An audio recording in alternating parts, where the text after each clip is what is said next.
आज के case studies के इस लेक्चर में बात करेंगे ऐसे 3 आरोपों की। अगर आपके केस में ये 3 आरोप हैं तो ऐसा हो सकता है कि पत्नी के द्वारा लगाए गए झूठे केसेस किसी काम के नहीं रहेंगे। कोर्ट उन केसेस को डिसमिस कर देगी, रद्द कर देगी और पति के पक्ष में सभी आदेश आ जाएंगे और पति को विदाउट एलिमनी इन मामलों में डाइवोर्स की डिक्री भी मिल जाएगी और पत्नी के सारे केसेस खत्म हो जाएंगे। इसलिए मैंने कहा कि झूठे केस करने वाली पत्नी से अगर पति को निकलना है तो ये लगाए गए आरोप ही पति की किस्मत बदल सकते हैं। और पत्नी को अगर इन आरोपों के बारे में जानकारी नहीं है तो उसे भी समझ लेना चाहिए, अन्यथा ना उसे पति मिलेगा, ना एलिमनी मिलेगी और ना ही वो उसे जेल भिजवा पाएगी। जय जिनेंद्र हूं केस जैन। वीडियो को लाइक और शेयर कर दीजिए और इस तरह के जजमेंट्स का पैकेज पाने के लिए जिसमें लगभग आपको 200 जजमेंट्स मिलेंगे या अन्य किसी जानकारी के लिए दिए गए नंबर पर आप हमें संपर्क कर सकते हैं। तो चलिए शुरुआत करते हैं। दरअसल इस मामले में यह देखने को मिलता है कि पति की तरफ से पहला आरोप यह लगाया जाता है कि पत्नी बिना वजह आत्महत्या करने की धमकी देती है, उसे फंसाने की धमकी देती है। वो कहती है मैं सुसाइड कर लूंगी, तुम बर्बाद हो जाएगा, तेरी नौकरी चली जाएगी, तू जेल में सड़ेगा, तू कहीं का नहीं बचेगा। अपनी बात मनवाने के लिए आत्महत्या करने की धमकी देती है और पति ने इसे साबित भी कोर्ट के अंदर कर दिया कि मेरी पत्नी बार बार बिना किसी कारण के आत्महत्या करने की धमकी देती है।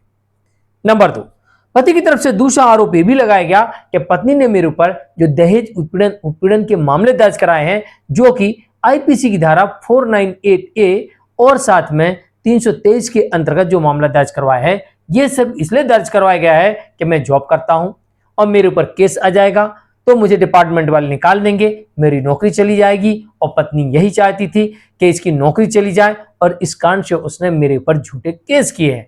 पति ऐसा साबित करने में भी सफल हुआ। पति की तरफ से 2 बड़े आरोप इस केस में लगाए गए।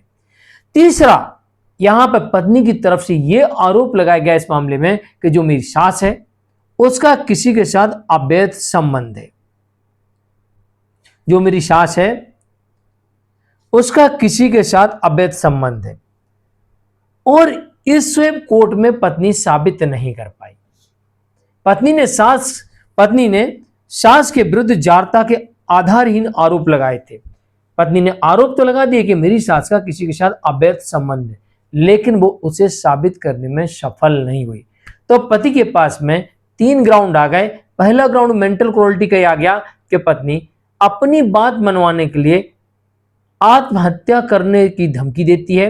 वो कहती है कि मैं सुसाइड कर लूंगी वरना मेरी बात मानो, और वो इसलिए ऐसा करती है कि अगर वो सुसाइड कर लेगी तो पति बर्बाद हो जाएगा, जेल चला जाएगा, नौकरी चली जाएगी। और पत्नी ने जो झूठे केस किए हैं वो भी इसलिए किए हैं कि केस करने के बाद पति को जॉब से निकाल दिया जाएगा और पति बेरोजगार हो जाएगा। और तीसरा, पत्नी ने इसलिए यह आरोप लगाया है कि इनकी बदनामी हो, इन्हें मानसिक क्षति पहुंचे, और इस कारण से पत्नी ने झूठा आरोप लगा दिया कि सास का किसी के साथ अवैध संबंध है बिना किसी सबूत के। और ये तीनों ग्राउंड पति के लिए डिवोर्स के लिए पर्याप्त थे और इस मामले में पति को डिवोर्स मिल जाता है। ये तीनों ग्राउंड जब डिवोर्स के लिए पर्याप्त थे तो ये तीनों ग्राउंड ही पत्नी के द्वारा लगाए गए केसेस को डिसमिस कराने के लिए पर्याप्त हो सकते हैं। और ऐसे में पत्नी के द्वारा लगाए गए सभी केसेस भी इन ग्राउंड्स के आधार पर डिसमिस किए जा सकते हैं। तो यहां पर कोर्ट ने पति के पक्ष में डिवोर्स की डिक्री दे दी। जजमेंट आता है कलकत्ता हाई कोर्ट की तरफ से अमिताभ दास वर्सेस श्रीमती मौसमी दास के मामले में। जानकारी कैसी लगी कमेंट में जरूर लिखिए। वीडियो को लाइक शेयर कर दीजिए। आज के लिए इतना ही। नमस्कार।